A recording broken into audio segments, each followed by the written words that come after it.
Hello people, it's your ambassador again doing his thing. As usual, I just come talk about these engaging topics. I feel like our generation, if you guys know Chakarati, we always do entertainment things because we love entertainment out here. But also I felt like it was time that we start also talking about engaging topics. And I started this reacting, should I call it reacting videos where I'm reacting to engaging topics or videos I stumble upon. Some are really very old videos, but I just feel like I should put it out there, expose it to my audience who might not have stumbled upon this thing, and also expose them to my opinion in regards to this particular video. So this time was Dangote talking about his mega refinery he's building in Nigeria. If we have 100% Nigeria's crude, yes, fine, but we can't wait, because sometimes the production is up and down. But I think also it makes also economic sense for us to include the WTI in the basket of crudes that we're buying, and that's the reason why we actually went out on a tender. When we say 24 million barrels, it sounds huge, but it's really nothing. It's about roughly about 2 cargos, in a month, which is about 10% of our own demand at full capacity. Dangote doesn't speak much. It's one of those guys I really like in Africa, and his life is not out there like that.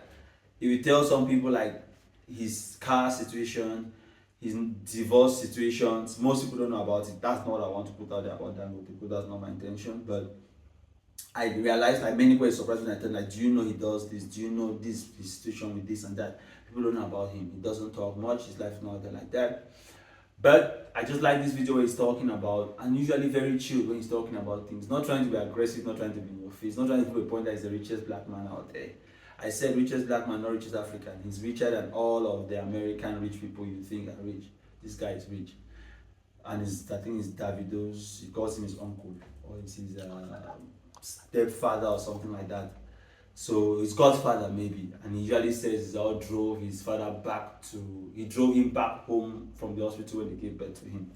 So that's just me talking about entertainment things on Chakara TV as usual. But this time we're talking about his refinery. And as usual, I'll not talk about the refinery itself. I'll talk about the angles he was looking at. First, I like the fact that he always talked like a Pan-African. I watched other part he was talking about the issues he has with his passport and trying to travel in Africa. I think I'll react to some other video like that. Which is crazy. I mean, this is the richest black man, but he's having issues to travel in Africa. Just to tell you that, what about the simple man like me? It's going to be hell trying to travel in Africa. How do we talk about Pan-Africanism if we cannot travel within Africa?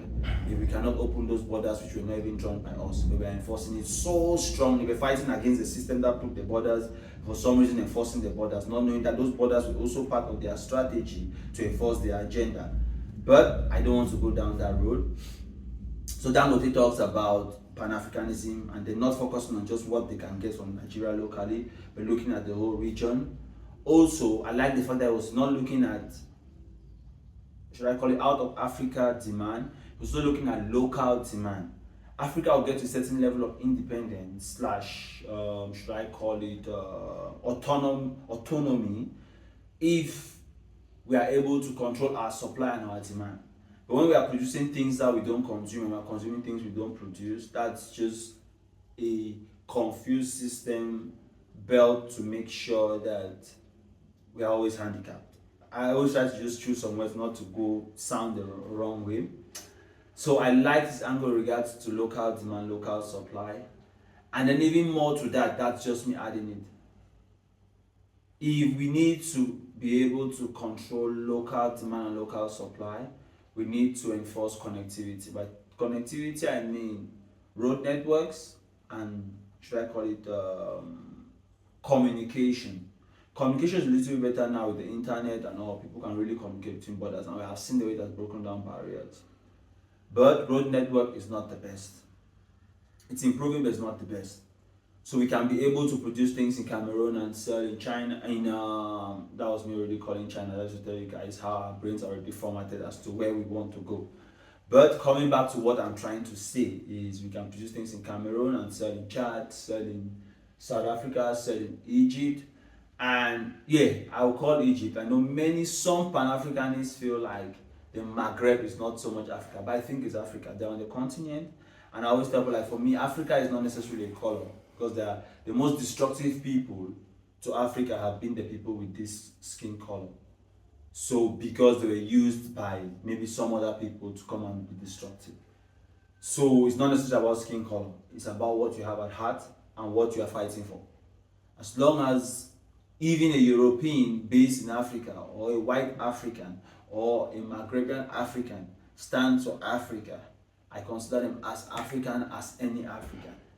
So we need that connectivity from Cape to Cairo, where we can sell goods freely and then source raw material freely within the continent, create added value within the continent, and then based on our excesses, based on what we want to, what we have economic of scale producing, we can now export globally. With all of these things, we should have a very strong control of our demand and supply curves within our continent, and we have policies to enforce that. But when we don't, then we are just left to the wind, and the individual countries / the individual businessmen are just fighting the global forces, and that's an uphill task they'll definitely lose. And then we keep on complaining, as I said, if we don't go back, think about these things.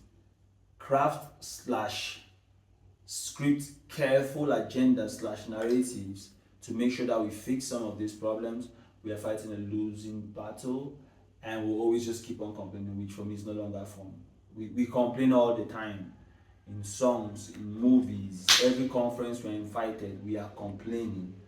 But that's not what solves the problem. It's what we'll be doing, not what we'll be complaining about, that will change things. So as usual, the ambassador is here asking you guys to like, share, subscribe. Most importantly, engage in these conversations. Get into the comment section. Say what you think. That's the intention of these things. Say what you think in the comment sections, so that before you speak, you would have watched the video, you would have created an opinion, and then you share your opinion. Other people might react to your opinion. As usual, I'm there. I will be commenting to your opinion. I will be engaging with some of you. As I said, subsequently down the line, we might be having live videos where we engage one-on-one. But I just want people to start thinking in this direction. As usual, it's your boy, Ambassador. I'm out. Just my opinion.